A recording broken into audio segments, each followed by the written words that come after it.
Buenas noches, señores alumnos. En un momento entre el doctor Arévalo, por favor, esperamos. Gracias.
Buenas noches, apreciados alumnos. Vamos a comenzar la clase. Deseo saber si me escuchan bien, por favor. Sí se le escucha. Doctor. Gracias, gracias. Muy bien, vamos a cumplir con el encargo de nuestra universidad.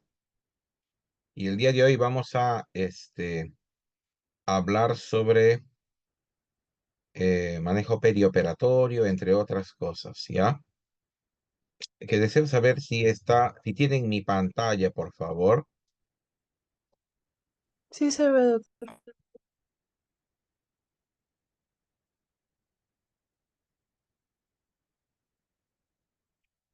Un momentito.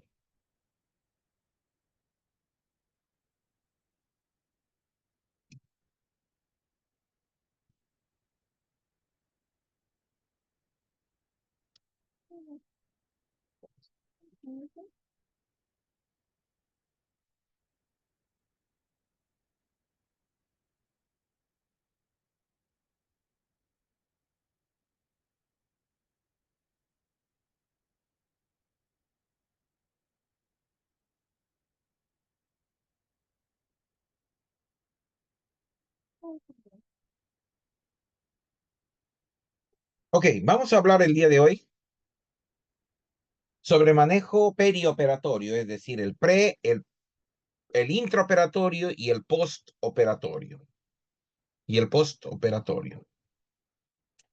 ¿Y se puede traerme el cargador?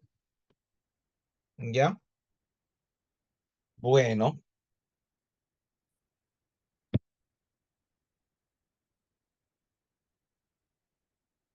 un momentito, por favor. Me voy a enchufar.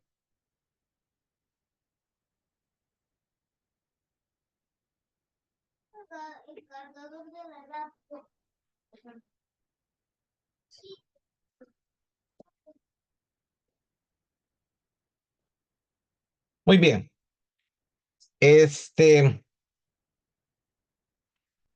La relación que ustedes inician con el paciente se inicia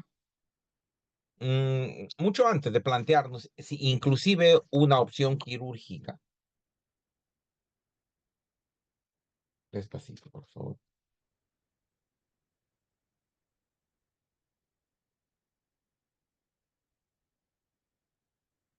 Y es importante realzar este concepto porque se van construyendo, se van hilvanando una serie de factores que van a condicionar la interrelación que va a haber entre ustedes y el paciente durante su tratamiento. Generalmente los pacientes que vienen a cirugía vienen a través de dos canales. Uno es la consulta externa, otra es la emergencia. Los pacientes que se operan en los hospitales ingresan a través de estos dos canales. O vienen con un problema quirúrgico a la consulta, o es que acuden por una emergencia quirúrgica. En ambos casos, mm, mm, mm, mm, nosotros empezamos a vincularnos no solamente con la patología, sino con una persona, con un ser humano que viene con sus propios padecimientos, que viene con su propia lectura de su entorno, con su cosmovisión, con una serie, con todo un universo de factores que tienen que tomarse en cuenta para que se establezca una buena relación entre ustedes y el paciente. Esto hablando en términos generales, el paciente les convierte a ustedes en depositarios de quizás de lo más precioso que uno tiene, que es su salud y en muchas circunstancias su vida. Su vida. Y nosotros tenemos que estar a la altura de la confianza que el paciente deposita en nosotros. Por lo tanto, si bien es cierto que la consulta externa nos da la posibilidad en cuanto a tiempos se refiere de ir estableciendo con más tiempo una lectura más genérica, más amplia del paciente, la emergencia no siempre nos da esa posibilidad, habida cuenta de que las patologías quirúrgicas de emergencia requieren de nuestra intervención casi inmediata, ¿no es cierto?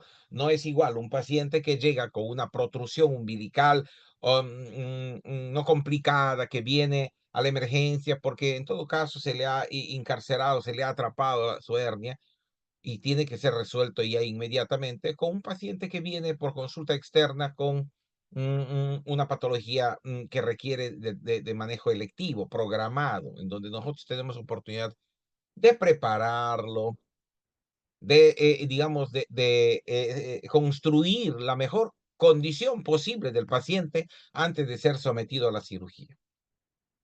Entonces, de lo que ustedes vayan construyendo desde la primera vez que estrechan la mano del paciente, desde la primera vez que van interactuando con él, de eso va a ir dependiendo la relación que va ejercitándose entre ustedes y el paciente y, y el desenlace de esa relación.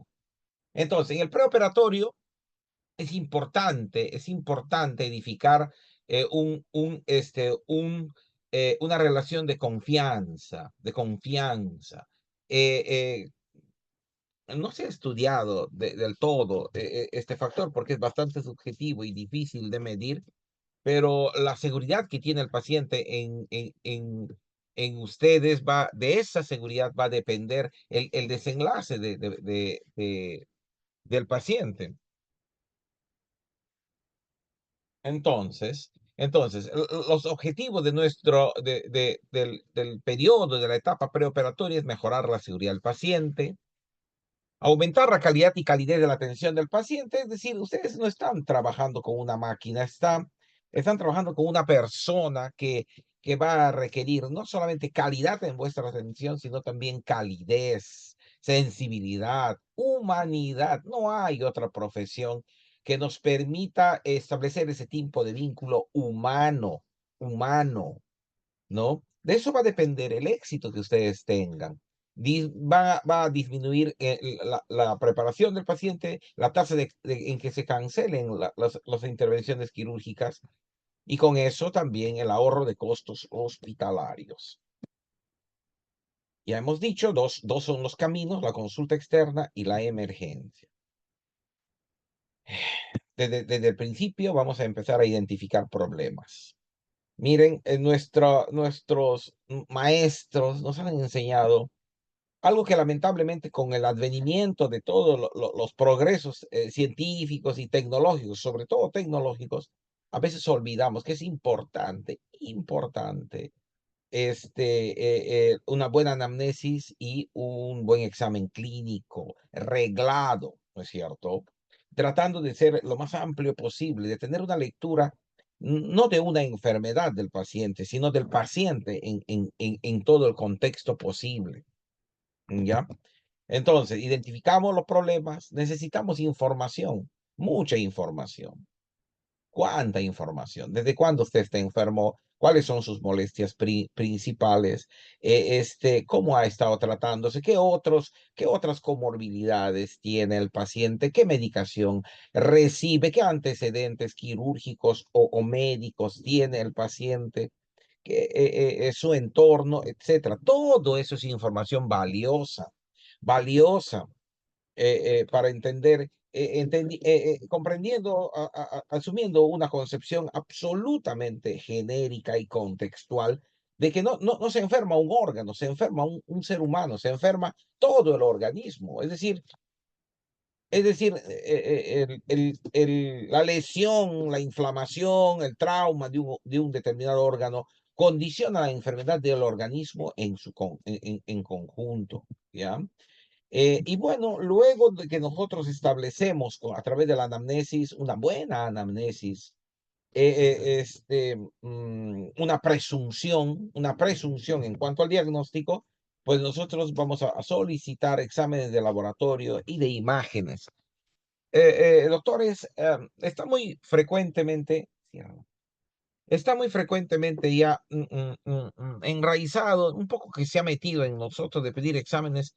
Pedimos exámenes a veces eh, eh, porque hay en el hospital o porque hace falta.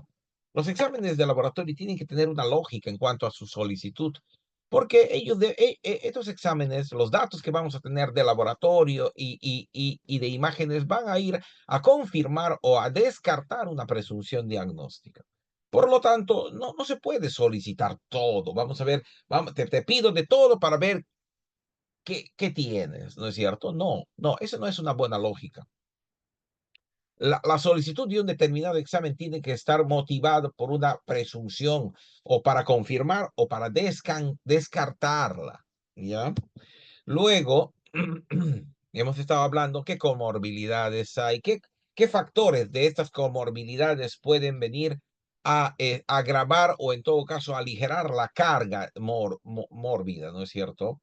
Luego, el examen completo, ya hemos hablado, elaboraciones del riesgo quirúrgico y neumológico en los pacientes de emergencia probablemente podría obviarse, sobre todo en jóvenes, el riesgo neumológico por la premura y la necesidad de intervenir, de la intervención pronta. Sin embargo, el riesgo quirúrgico sí es obligatorio, ¿no es cierto? Un electrocardiograma y una evaluación por un cardiólogo nos va a dar una visión sobre la reserva funcional del sistema cardiovascular.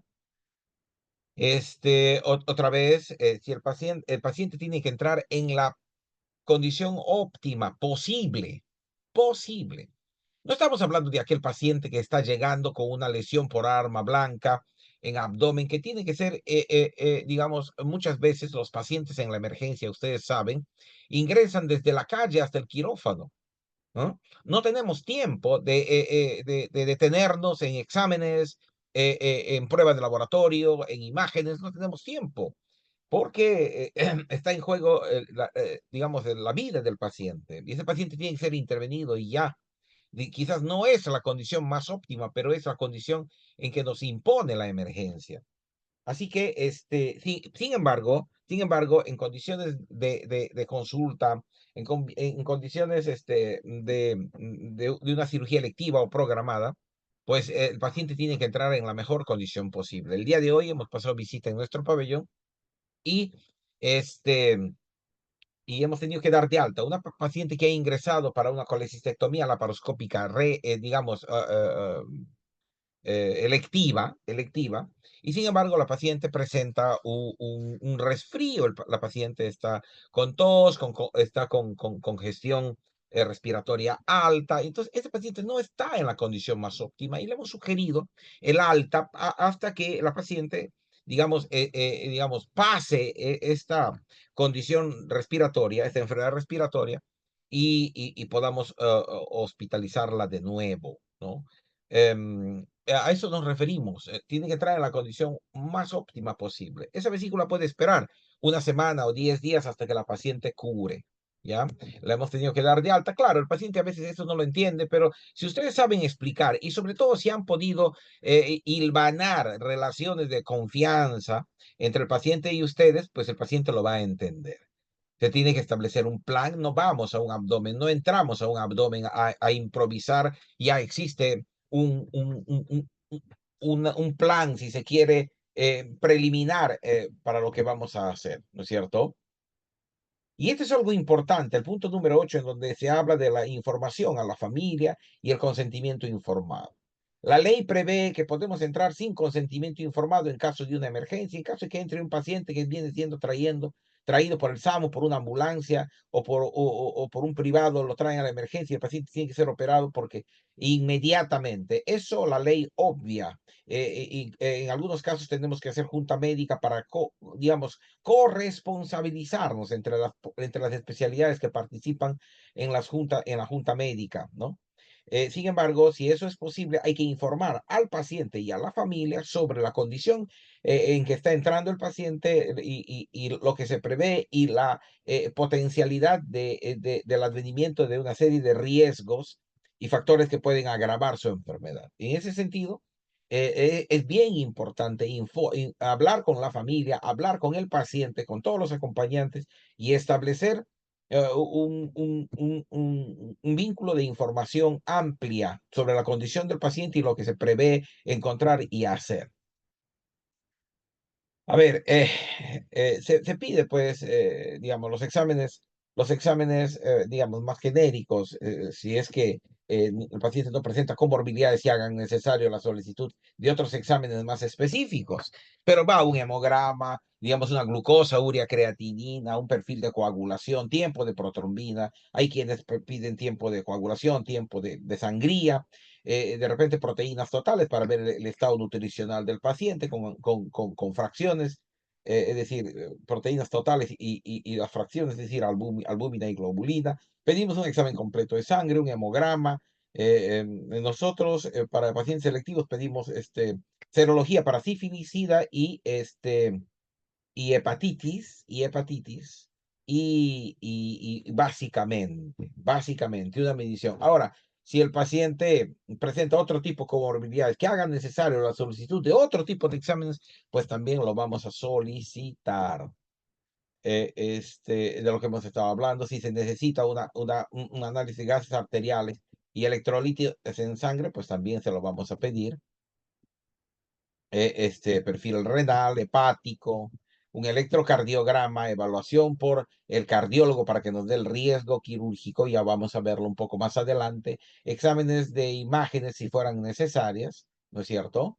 Y todo eso en el prequirúrgico. El riesgo quirúrgico, estamos entrando con todos los pacientes. En algunos pacientes, por ejemplo, viene un paciente joven, un paciente de veintitantos años en la tercera década de la vida, que presenta un cuadro de apendicitis aguda y de repente que se ha iniciado el día de ayer u hoy día mismo y prevemos hacer una apendicectomía, podríamos en condiciones de que el paciente esté clínicamente sano, sin comorbilidades, entrar sin riesgo quirúrgico si es una emergencia, pero si es una electiva, con toda seguridad que sí. Glucosa entre 70 y 150, sobre todo en pacientes diabéticos, más de 180, los anestesiólogos no nos aceptan, los endocrinólogos no nos dan pase. En pacientes diabéticos, nosotros necesitamos el pase de endocrinología. Muy bien. Ya, bueno, es antes lo que hemos estado hablando, ¿no?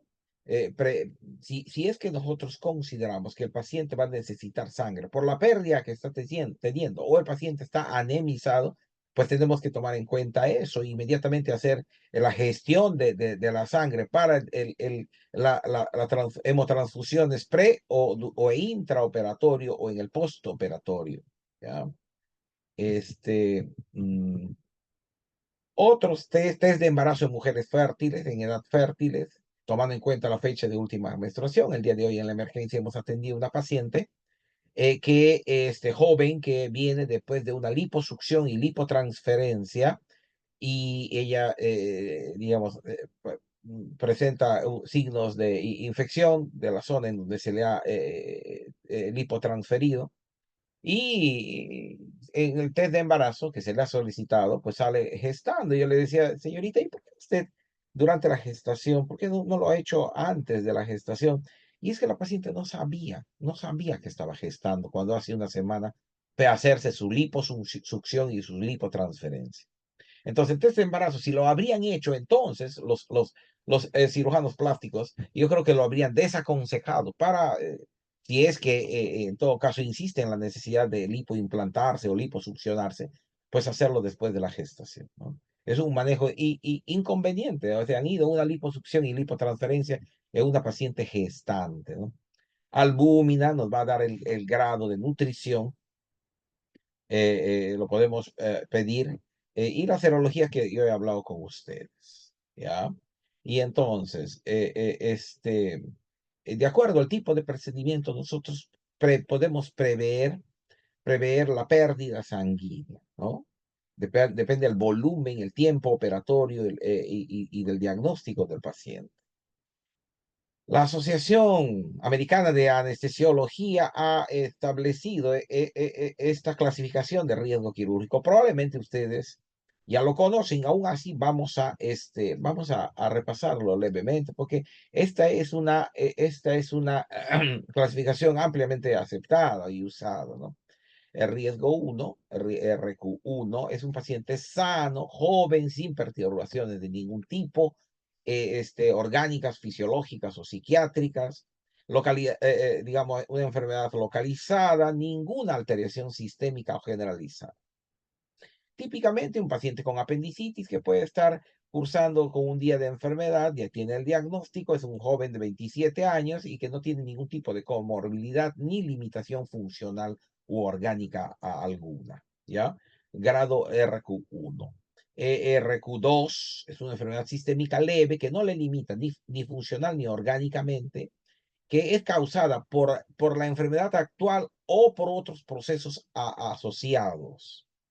En este RQ2 en pacientes de edades extremas, neonatos o ancianos, aun cuando no existiera ninguna enfermedad reconocida clínicamente, es decir, desde el hecho de ser un neonato o ser un anciano, ya es un RQ2, aunque no tenga otro tipo de patología que haya sido reconocida anticipadamente. RQ2. RQ3 tiene una enfermedad sistémica ya no leve, sino grave, que ya funcionalmente le limita. Sin embargo, esta limitación no constituye una amenaza constante para la vida. RQ3. RQ4 ya esta enfermedad sistémica grave amenaza su vida. RQ5 es un paciente moribundo, poca probabilidad de sobrevivir en las próximas 24 horas. Este paciente puede fallecer, inclusive en la inducción anestésica. Este paciente, digamos, puede no sobrellevar la intervención. El mismo trauma quirúrgico, la injuria quirúrgica puede condicionar la muerte del paciente, ¿no es cierto? Acá vamos casi a la de Dios, ¿no? Hablando entre nosotros. Es decir, si no le opero, se va a morir con seguridad. Si le opero, es muy probable que se muera, pero existe una pequeña probabilidad de que se salve. Este es RQ5. Y el RQ6 es un paciente que ya tiene muerte cerebral. Nuestra intervención no prevé ningún tipo de intención curativa, sino vamos a extraer órganos para, como donante, RQ6. Digamos, ya nosotros no vamos a ir a curar al paciente, simplemente vamos a intervenirlo para extracción de órganos para su donación. ¿Ya? Por favor, jóvenes doctores, interioricen muy bien esta clasificación que la van a encontrar en muchos espacios. Obviamente, el índice de mortalidad va a ser en función de la gravedad y del índice del riesgo quirúrgico, ¿no? Los RQ1 menos del 1% de pacientes que entran con RQ1 fallecen. En el RQ2, aquí existe un pequeño error. Esto es un poco más. De 2 a 4, fallecen en el RQ3. Miren ustedes, en el RQ4 hasta el 24%, es decir, 1 de cada 4 pacientes pueden fallecer. En el RQ5, mucho más de la mitad de pacientes van a fallecer. Y bueno, en el RQ6, realmente el paciente ya está fallecido. ¿Ya? Y aquí la clasificación otra vez, ¿no? Con ejemplos, ¿no? ASA1 o el RQ1, la única patología es la de la cirugía, pacientes jóvenes que no tienen una patología, digamos, que les limite para nada, es una hernioplastia. El paciente electivamente viene para hacerle una curación quirúrgica más colocación de malla de una hernia. En el ASA2, en el RQ2, ya hay una enfermedad sistémica que no le limita funcionalmente, como hemos visto, una hipertensión arterial leve, el paciente va a entrar a una colela, ¿ya? El RQ3, el ASA3, ya hay una limitación funcional, puede ser una insuficiencia renal crónica descompensada, más una apendicitis, ¿ya? Ya hay una limitación funcional en el sistema renal, ¿no? El RQ4, y tenemos ya una enfermedad sistémica con riesgo de vida, un Child D, que es un grado severo de una cirrosis hepática y sin embargo presenta una hernia estrangulada que si no la opero se va a fallecer el paciente. ¿Ya? RQ5, sepsis, coagulación intravascular diseminada más una apendicitis complicada con peritonitis. ¿Ya? Paciente está moribundo. Y como les decía yo, entramos a la de Dios. Y obviamente ASA esta es una clasificación también, es una cirugía de emergencia. La E hace énfasis en que el paciente tiene que ser operado, no importa su riesgo quirúrgico. Por sistemas, la evaluación, hay una serie de clasificaciones y scores para establecer la gravedad del paciente. Hay Goldman, Dietz, que hay otros también que nosotros usamos, en donde se tiene en cuenta la edad, si en los últimos 6 meses han tenido infarto, si en el electrocardiograma el ritmo es no sinusal o presentan extrasístoles ventriculares, ¿no es cierto? Si hay ingurgitación venosa, es decir, o hay un ritmo galopante, es decir, hay trastornos de bulimia quizás, o estenosis aórtica, ustedes saben de que estos pacientes cursen con insuficiencia cardiovascular, o es una cirugía de urgencia. Esto le va dando un determinado puntaje y nosotros vamos a tener un determinado puntaje de acuerdo a la clasificación. En otras clasificaciones se toman en cuenta otro tipo de cosas, si hay angina inestable, edema, problemas de ritmo, estenosis o aórticas, y ya, esto ¿cómo se llama? De acuerdo a la a diversas clasificaciones, ¿ya? De acuerdo a los cuadros anteriores, ¿no? Vamos a ver complicaciones. En cuanto al sistema cardiovascular, tenemos que tener en cuenta si la cirugía es de alto riesgo. Una cosa es hacer una curación quirúrgica de una hernia, otra cosa es hacer una operación de Whipple, ¿no es cierto? Son distintos tipos de cirugías en volúmenes y en riesgos. Historia de problemas cardiovasculares, cardiopatías isquémicas, ver la insulina basal, la glucosa basal, si la creatinina está más de 2. em,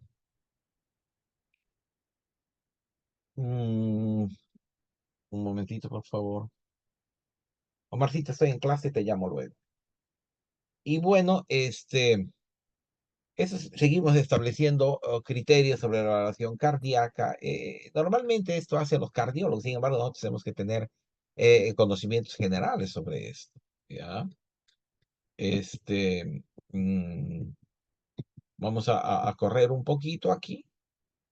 Em, Infartos previos en los últimos 6 meses o en los últimos 3 meses, de acuerdo a otras tablas para establecer, digamos, los factores de riesgo, isquemias, angina inestable, defectos de conducción, arritmias, sobre todo las extrasístoles ventriculares, ¿ya? Edad del paciente, hábitos nocivos, pacientes digamos, que son portadores de marcapasos, trabajar lo mejor posible con electrocauterios, porque eso puede interferir con la frecuencia de la programación del marcapaso, ¿ya? Los desfibriladores externos pueden apagarse con el tema del uso de monopolares, ¿ya?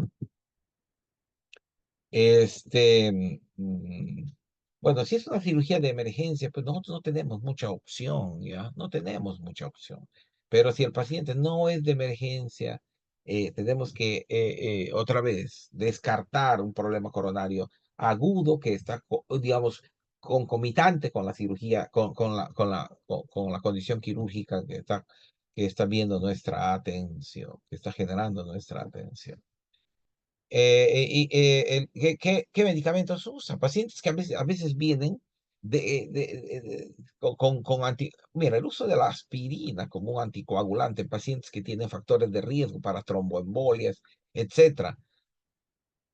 Ustedes saben que la aspirina es un anticoagulante, ¿no? Entonces, si es un paciente electivo, el paciente tiene que suspender el tratamiento antes de la hospitalización entre 5 y 7 días, ¿no?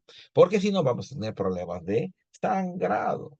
Si el paciente está tomando inhibidores de enzima convertidora, si con beta bloqueadores, si su fracción de eyección es menos del 35%, es decir, está en una insuficiencia cardíaca, hay que antagonizar con la aldosterona para disminuir los volúmenes, para no, digamos, adicionarle mayor carga al corazón y diferir a estos pacientes si es que no están en la mejor condición, siempre y cuando sea una, una, em, una condición electiva, ¿ya? Entonces, entre mayores de 65 hay hartos diabéticos y hay hartos hipertensos también. El manejo de la hipertensión es una de las causas más frecuentes de suspensión de cirugías, ¿ya? Su hipertensión. Es más, de por sí, el paciente hipertensico, perdón, hipertenso es muy emocional, ¿no? A veces solamente el hecho de trasladar al paciente a sala dispara todas sus catecolaminas y el sistema simpático empieza a predominar y entonces sube más su presión. Y entonces el anestesiólogo dice, ¿saben qué? No baja, pues está con 180 o está con una sistólica de 200. Entonces, pacientes no deben ser operados, ¿ya? Este, y en todo caso, como yo les decía, los pacientes diabéticos tienen que tener pase por endocrinología y tienen que manejar convenientemente sus niveles de glicemia. Este, su presión arterial del mismo modo. eh, necesitamos que el paciente controle su presión arterial. Se nos va a complicar el intraoperatorio y el postoperatorio, ¿ya? Monitoreo permanente de estos pacientes del electrocardiográfico y haciendo un seguimiento del segmento ST del electrocardiograma, ¿ya? Si no, tratamiento con beta bloqueadores, evitar que la presión arterial disminuya muy súbitamente en el preoperatorio, este, entre otras cosas. Evitar la hipotensión. Uno podría decir, no, pues no puede entrar hipertenso, pero tampoco puede evitar, digamos, entrar en hipotensión por el paciente. De por sí ya la anestesia general, si se va inclusive la regional va a producir de por sí ya hipotensión. Y si está hipotenso, vamos a profundizar esta hipotensión. En el tema pulmonar, ¿no? Una placa, espirometría, si es que el neumólogo lo solicita para evaluar la reserva funcional respiratoria, una serie de otros exámenes que pueden haber. Normalmente estos pacientes van con una placa radiográfica a la evaluación neumológica y si el neumólogo ya considera, ha de pedir otro tipo de exámenes. ¿Ok? Y entonces, para tomar en cuenta, ¿no? La edad del paciente, si el paciente tiene una enfermedad pulmonar obstructiva crónica, si es un fumador activo, si ha tenido una falla cardíaca congestiva por hiperhidratación, podría ser, qué tan dependiente es funcional, cuál es su RQ, etcétera. Relacionado con el procedimiento, el tipo de la cirugía, cuánto nosotros prevemos que esta cirugía va a durar, si el paciente va a ser sometido a anestesia general o regional, si es una cirugía de urgencia o no, ¿no? Todo eso en el tema de la reserva ventilatoria. En el tema renal, el paciente no debería entrar con creatininas altas. Ustedes saben que la creatinina es, si se quiere, la última basurita del metabolismo de las proteínas, ¿ya? Una creatinina alta significa que ese riñón está disfuncional, y se nos puede complicar. Realmente la cirugía no es tanto la intervención, sino también el manejo durante y el manejo después. Un potasio por debajo de 5, porque por encima de 5 ya es una amenaza para paro cardíaco en sístole. Paciente debe entrar con un pH normal, si es posible. A ver, nosotros colocamos sonda vesical para monitorear por horas durante el intraoperatorio, inclusive la diuresis, ¿no? Tiene que estar por encima de 0,5 mililitros por kilo por hora, porque debajo de 0,5 hasta 0,2 es oliguria y 0,2 y menos es anuria, ¿no? Ese paciente nos va a complicar, por eso de vez en cuando inclusive el anestesiólogo va mirando cuánto es lo que se va acopiando en la bolsa colectora de orina, ¿ya? Entonces, muchos pacientes renales crónicos también tienen que ser sometidos a cirugía, inclusive pacientes que son usuarios habituales de hemodiálisis, ¿no? Entonces, el nefrólogo nos tiene que dar paz. En cuanto al tema endocrinológico, diabetes, la diabetes es frecuente en nuestro pueblo, harto frecuente, ¿no es cierto? De tipo 1, que es insulino dependiente, el tipo 2 es más frecuente, obviamente, ustedes eso saben, insulino no dependiente. Nosotros casi no estamos suspendiendo el tratamiento hipoglicemiante. Va a depender también de si el paciente está manejado o no, ¿no? Muy bien, muchas veces usamos insulina de acción rápida, insulina R, ¿no? Para disminuir sus niveles de glucosa, escala móvil de insulina. Muy bien. Ahora, otro problema endocrinológico es también los problemas de tiroides, ¿no? Hipotiroidismo, hipertiroidismo. También un paciente no deben realizarse cirugías selectivas en pacientes cuando no están compensados su hipotiroidismo. Pacientes cursan en el posoperatorio mal, hasta tener niveles controlados de TSH, ¿no es cierto? Y podemos operarlo. Eso ya les dije a estos pacientes endocrinológicos, este, ah, el endocrinólogo nos da pase si es que podemos operar o no. Muy bien. Hepática, entonces saben que el hígado es nuestro laboratorio, ¿no? Nuestro laboratorio. Y entonces, pues, una valoración de función hepática con transaminasas, TGO, TGP, niveles de albúmina en sangre, tiempo de protrombina, fosfatasa alcalina, gamma glutenil transpeptidasa, entre otras cosas, niveles de bilirrubina general y fraccionada. Todo eso nos va a dar una apreciación de cómo está la función hepática. Pacientes cirróticos que tienen que ser operados. ¿Qué tal si el paciente cirrótico viene con una patología quirúrgica y tenemos que tratarlo? No, no, como tú eres cirrótico, no te voy a operar. Eso no hacemos, pero hay que tomar las previsiones, obviamente, ¿ya?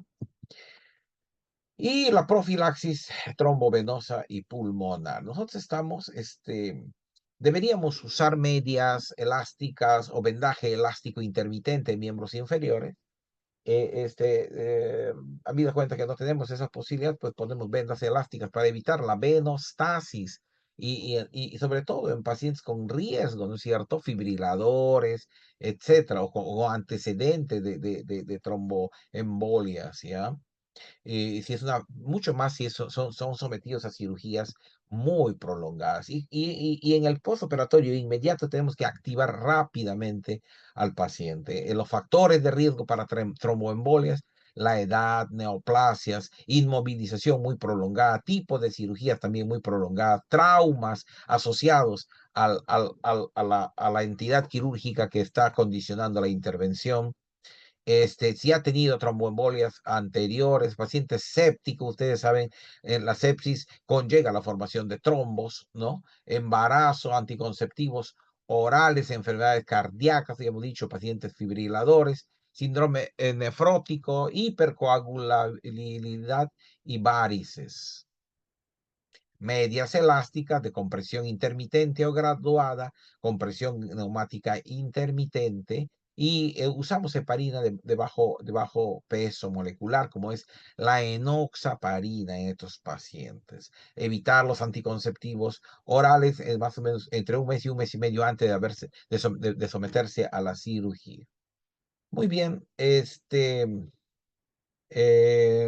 mm, el INR para ver la coagulabilidad del paciente debe estar por debajo de 1,5.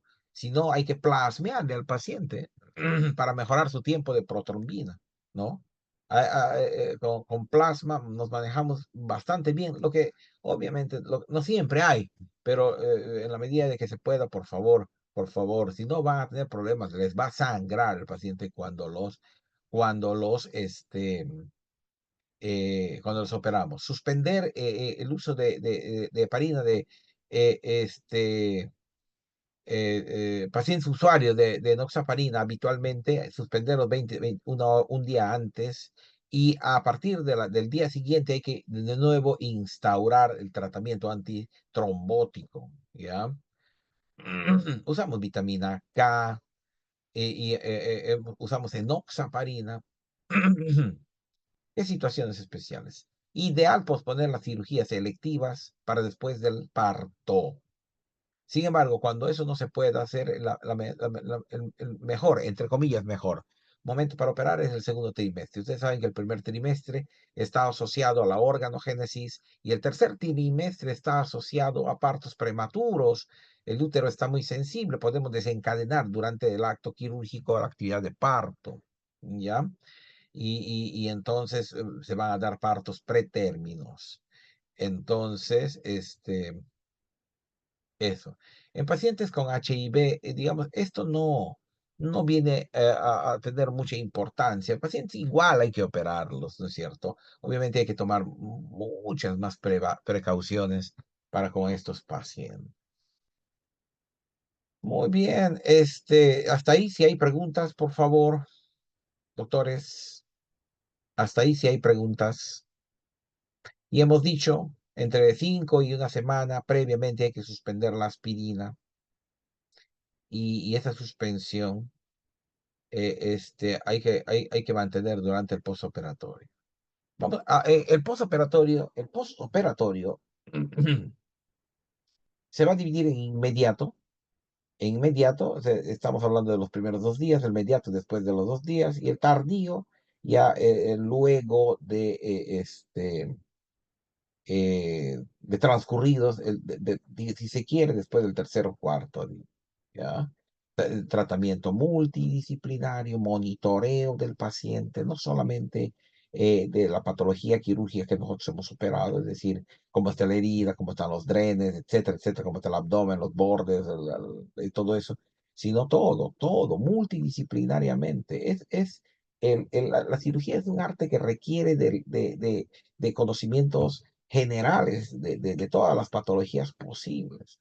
Monitorearlo hemodinámicamente, hojas de monitoreo para funciones vitales, balance hídrico estricto, inicio conveniente de la vía oral, no antes de lo necesario ni después de lo necesario. Y hoy día voy a hablar con ustedes sobre los protocolos llamados los protocolos ERAS, que van cambiando una serie de paradigmas antiguos de los que todavía no nos podemos desprender del todo.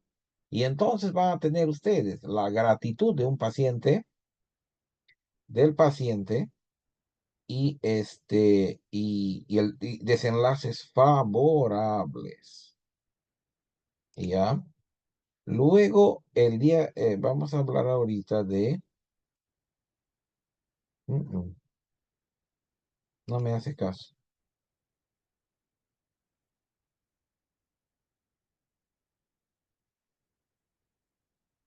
Vamos a hablar un poquito de los protocolos, de estos protocolos de los que yo les he estado hablando, chicos.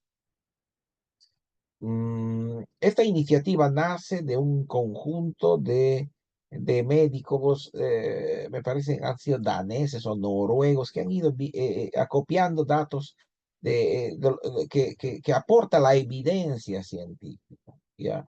Y nos han obligado a replantearnos una serie de cosas, ¿ya? ERAS son unas siglas, ya saben ustedes. Define la combinación de estrategias preoperatorias, intraoperatorias, posoperatorias, basadas ya en la evidencia científica. Y nos hemos tenido que ir divorciando, nos estamos de a poco divorciando de paradigmas antiguos que han demostrado que no ser del todo ciertos como nosotros creíamos, para mejorar la recuperación de los pacientes tras la cirugía. Yo les he dicho, estos señores en el año 2001, todavía el 2005, y ahora pues obviamente estos protocolos se han ido, se van perfeccionando, obviamente con la experiencia que va copiándose por la evidencia científica en todo el mundo, y así ya van habiendo algunas cosas. Para eso intervienen los anestesiólogos, nosotros los cirujanos, los nutricionistas, el trabajo de enfermería. Vamos comenzando por el preoperatorio. Para el preoperatorio. Sobre información preoperatoria, ellos hacen mucho énfasis en esto. Evitar la sobrecarga de carbohidratos. Ya se ha demostrado que ellos vienen a desmejorar considerablemente el desenlace. Evitar el ayuno prolongado. Jóvenes, no hace mucho, hasta no hace mucho. El paciente no cenaba. El paciente se va a operar en cuarto, en quinto turno, al día, está programado. Por ejemplo, programa una cirugía para el cuarto turno de mañana y el cuarto turno me va a entrar después de las 2, 3 de la tarde, probablemente, ¿no es cierto? Cuando le toque. Y sin embargo ya lo tengo en ayunas desde la noche anterior. ¿Mm? Y eso no está justificado. En 4 o 6 horas el estómago se vacía. Es más, los líquidos ni siquiera se detienen, casi no se detienen en el estómago. Entonces hay que evitar eso. Esto todavía en algunas situaciones, no, se sigue propiciando esto, el ayuno prolongado. Ustedes saben que nosotros cuando dejamos de comer, que es, digamos, la energía que nosotros necesitamos nos llega a través de la comida, eso es una verdad que todo el mundo conoce. Sin embargo, y cuando dejamos de comer, nosotros necesitamos energía. El 20% de la energía que necesitamos se lo come el cerebro, que solamente es el 2% de nuestro peso. Es decir, nuestro cerebro no puede parar. Y entonces empezamos a que no entra la comida, empezamos a depletar nuestras reservas de glucógeno. ¿Dónde está el glucógeno? En nuestros músculos y en el hígado. ¿Para cuánto tiempo? ¿Para cuánto tiempo nos da las reservas de glucógeno que tenemos? Para 24 horas, con suerte. ¿Mm? Y entonces, en vano, estamos depletando, estamos gastando, estamos comiendo el glucógeno que tenemos. Con un paciente se va a operar recién al día siguiente, en la tarde. Entonces, esto es algo que tiene que ir cambiando. No preparación mecánica del colon. Teníamos que hacer una cirugía electiva en colon por un cáncer, por una enfermedad articular complicada, no sé, por lo que sea. Y entonces le poníamos enemas. Mira, yo cuando he llegado a mi hospital hace un poco, ya casi como 15 años, y entonces se hacía enema a todo el mundo. ¿Ah? El paciente se iba a operar de una hernia umbilical, se iba a operar de lo que sea, y entonces estaban en fila los pacientes en la nochecita, a esta hora estaban en fila al baño, ¿no? Se les estaba haciendo edema a todos. Ese tipo de cosas ya no se deben hacer, ¿no? Se ha demostrado que la preparación mecánica del colon es innecesario. Por de hecho, inclusive empeora el pronóstico. Le dábamos polietilenglicol y estos pacientes estaban como patos haciendo cola en el baño, apurándose unos a otros para defecar, ¿no es cierto? Esto es innecesario. De hecho, otra vez les digo, se ha demostrado que hasta es nocivo para el paciente. Y operamos con colon llenos, pues llenos de material fecal y van bien. La profilaxis antibiótica, eso también ha ido cambiando.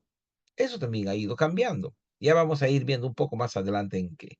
La tromboprofilaxis y no se está premedicando ya en el preoperatorio. No debería ser. Durante el acto operatorio, el uso de anestésicos de vida media corta, evitando los opiáceos. Anestesia epidural es recomendable. Evitar uso de drenajes. Antes, en forma reglada, a todos los pacientes se le ponían drenes. Ahora, el uso de drenes tienen especiales indicaciones. No se usa drenes así con todos como se hacía antes. Evitar la sobrecarga hídrica y mantener la normotermia, calentadores corporales y de fluidos. Importante, ¿ya? Fíjense, son recomendaciones concretas digamos, para actividades concretas. En el posoperatorio, analgesia epidural, ¿no? No uso de sonda nasogástrica, imagínense ustedes. Antes tenía a todos los pacientes, le operamos y le dejamos una sonda nasogástrica. Ahora no hace falta. A ver, hay pacientes en los que sí hace falta, pero no en todos. Profilaxis de náuseas y vómitos, evitar otra vez en el postoperatorio la sobrecarga hídrica. Precozmente retiramos la sonda Foley, evitar opioides, hemos hablado de eso, potenciar el uso de antiinflamatorios no esteroideos, estimular la motilidad digestiva, alta precoz, ya Miren, y el inicio pronto de la vía oral. Hay personas que todavía andan creyendo que no, doctor, por favor, recéteme algo directamente a la vena, porque eso es más efectivo. Y eso es mentira, es un mito eso. La vía oral, porque después de las 24 horas va a empezar a producirse el borramiento del borde del cepillo de los enterocitos. Y allí es donde se produce la asimilación de los nutrientes, pero más, la gran cantidad, la mayoría de los anticuerpos se sintetizan allí. Entonces lo vamos a inmunodeprimir si el paciente está en un ayuno prolongado, inclusive después de la cirugía. Miren, la manga gástrica, por decir, ¿no? Al día siguiente el paciente está tomando líquidos. Y una manga gástrica, ustedes saben, prácticamente es el corte a lo largo, longitudinal del estómago, ¿no es cierto? Sin embargo, al día siguiente le estamos dando ya. Todavía hay algunos cirujanos muy antiguos que tienen, digamos, podrían tener el hábito de dejarle en ayuno durante mucho tiempo al paciente. Y ya pues, preoperatorios hemos dicho, información durante la admisión, educación, asesoramiento, no preparación intestinal, tiene efectos fisiológicos adversos, ya les había dicho, ¿no es cierto?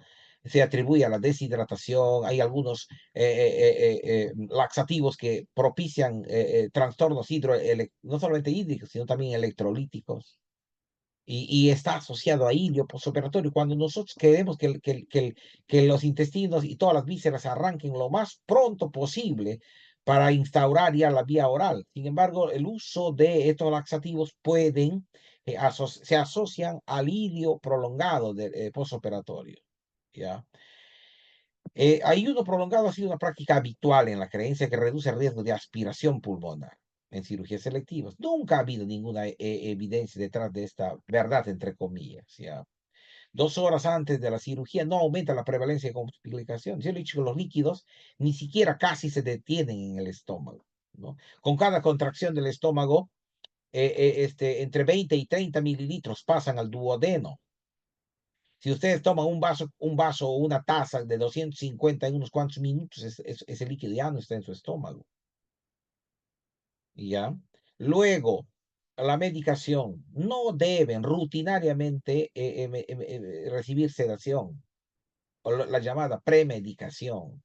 ¿Ya? Retrasa la recuperación postoperatoria inmediata y también está asociado a el hilio postquirúrgico.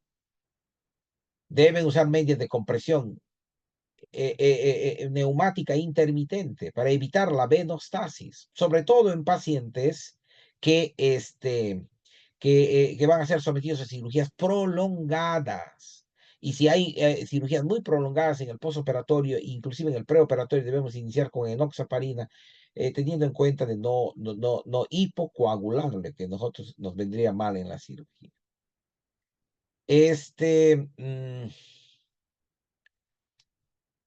El uso de antibióticos, 30 a 60 minutos antes de iniciar la cirugía. Si la cirugía ha sido prolongada, podemos en el intraoperatorio poner, digamos, una dosis siguiente. Y después, si el paciente ha sido desfocalizado, ya no usar antibióticos. ¿Ya? Analgesia epidural de acción corta va a atenuar la respuesta al estrés quirúrgico. Va a mejorar la función pulmonar, el retorno rápido de la función intestinal y obviamente la recuperación pronta del paciente. En el intraoperatorio, ¿no? El uso de estas aditivos para garantizar normotermia, sobre todo otra vez en pacientes que van a ser sometidos a cirugías prolongadas. Mantas de calefacción, colchón de calentamiento con circulación de agua tibia, calentar los fluidos que se van a infundir por vía endovenosa, ¿ya? Y tener en cuenta de no sobrehidratar a los pacientes. Eso va a producir edema intestinal, ilio postquirúrgico y por ahí lo que nosotros llamamos el encharcamiento, es decir, congestión pulmonar y complicaciones. ¿Ya? Drenes. drenes en forma rutinaria no deben colocarse. Ustedes ven acá, hay un dren laminar o el llamado también de Penrose. Se usan, sí, en pacientes con indicación, pero rutinariamente en todos los pacientes no. La analgesia postoperatoria también epidural, movilización temprana, no importa, aunque haya un poco dolor, ¿ya? La movilización temprana del paciente va a conllevar a que el intestino va a arrancar más pronto y obviamente si el intestino arranca ya me vamos a empezar a nutrir por vía enteral. Muy bien, intubación nasogástrica o las ondas nasogástricas tampoco como una rutina, es solamente en pacientes con determinadas condiciones e indicaciones.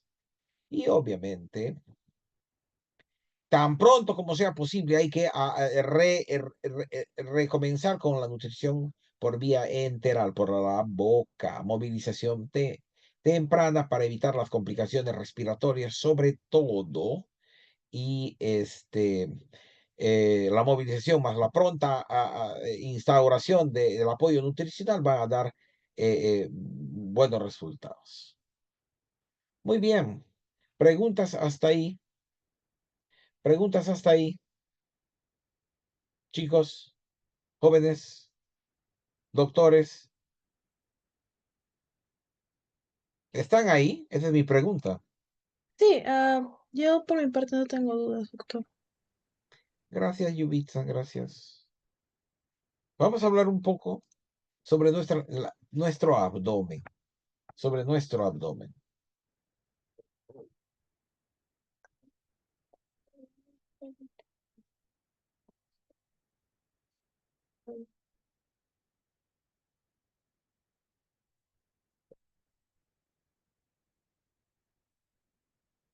Muy bien, la cavidad abdominal, una gran cavidad donde están nuestras vísceras, ¿no? Arriba está el diafragma, abajo la pelvis menor, adelante está pues la pared abdominal anterolateral y atrás tenemos la columna vertebral y todo el sistema muscular que le da soporte al tronco, ¿no es cierto?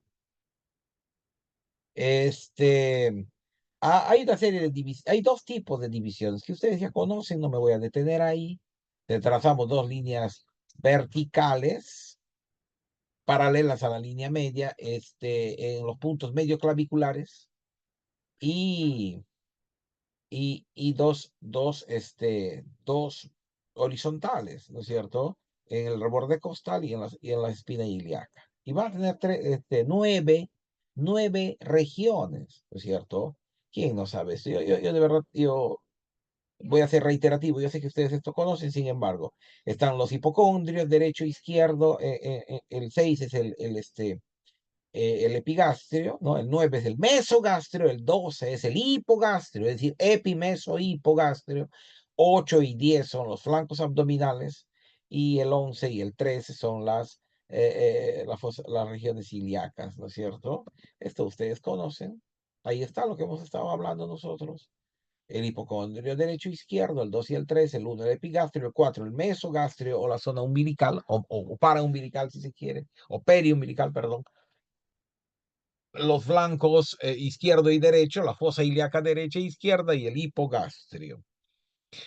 Y bueno, en función de eso, pues acá, a ver, ¿qué vamos a tener acá? En hipocondrio, el hígado, probablemente la vesícula, puede estar el ángulo hepático del colon, ¿no es cierto? En esta parte más media va a estar probablemente el bulbo duodenal, es decir, la primera porción del duodeno. En el epigastrio va a estar el estómago, probablemente parte del páncreas en la bursa omentalis o en la transcavidad de los epiplones, vasos muy importantes. Ustedes saben que la aorta perfora el diafragma a nivel del T11 y empieza a dar sus ramas, ¿no?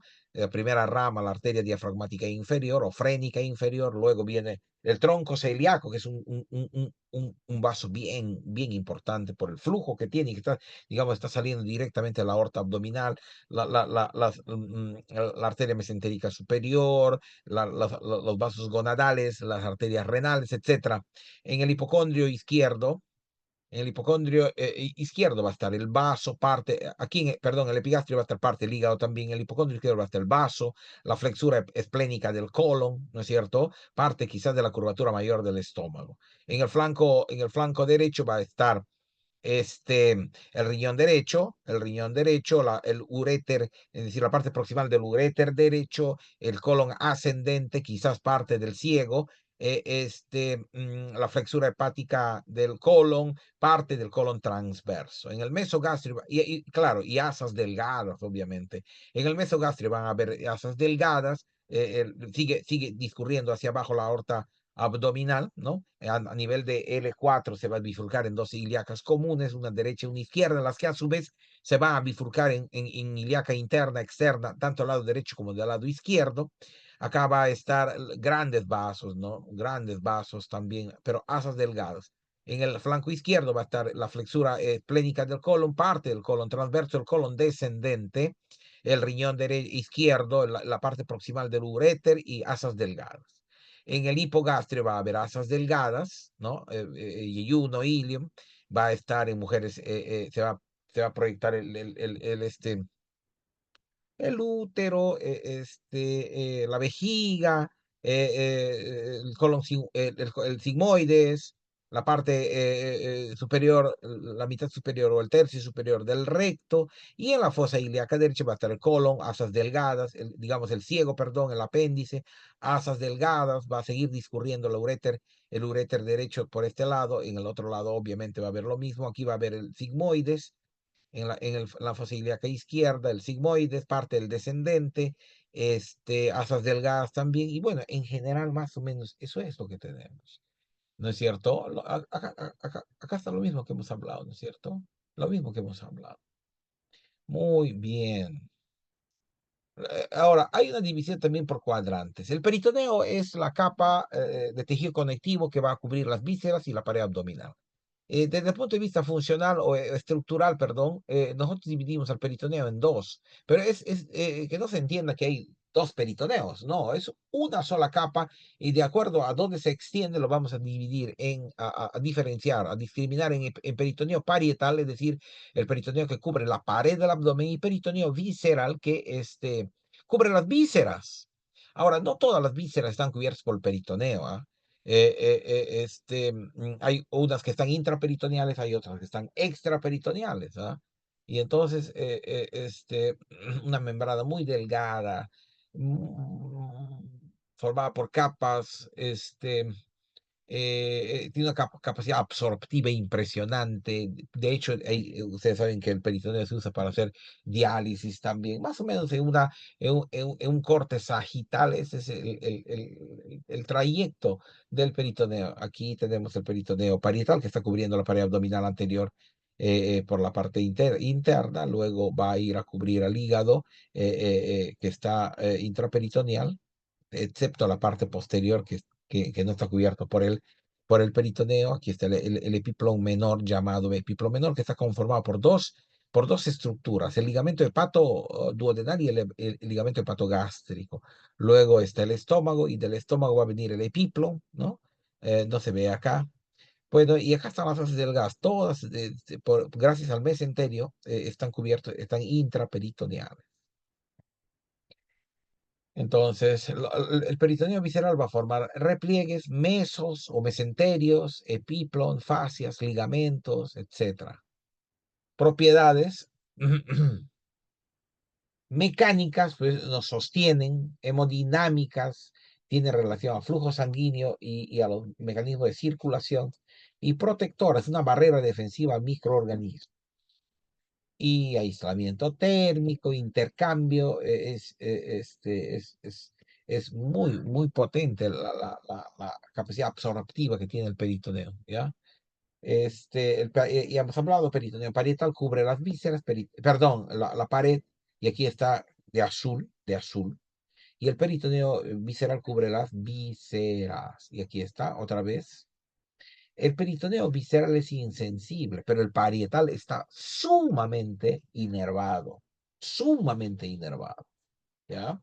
Por eso es que los dolores viscerales son sordos, son de una, digamos, localización un poco difusa, ¿no? Sin embargo, los dolores por irritación del peritoneo parietal son muy precisos, son muy precisos. Pliegues mesos hemos hablado ya, miren ustedes, aquí tenemos el colon, ¿no? Está terminando el ilio en la válvula iliocecal, está el ciego con su apéndice, las tres tenias que son digamos, todas las fascias, los fascículos longitudinales del estrato muscular están reunidos en tres tenias en el colon, ¿no es cierto? El colon ascendente, la flexura hepática del colon, el colon transverso, la flexura esplénica del colon, el colon descendente, el sigmoides, el recto y la ampolla rectal y el ano, ¿no? ¿Quiénes están intraperitoneales? El transverso, porque y el ciego, y también el sigmoides, porque el ascendente y el descendente están retroperitoneales. Ya hemos hablado un poco de esto. Los epiplones, hemos dicho también epíplono mayor, epíplono menor. El epíplono menor está formado por estos dos ligamentos que yo les he dicho, el ligamento hepatoduodenal y el hepatogástrico. El epíplono mayor, el epíplono tiene una importancia grande en el abdomen, sobre todo para ir a circunscribir, tratar de limitar, de poner fronteras para un proceso inflamatorio. Un ratito, por favor.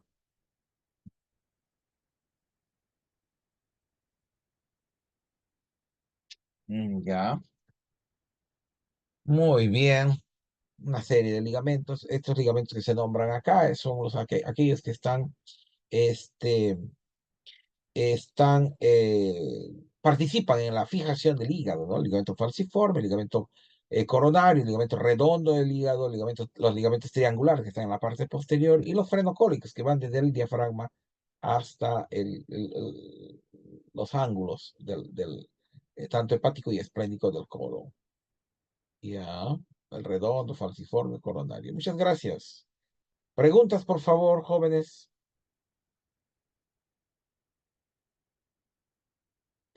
Preguntas.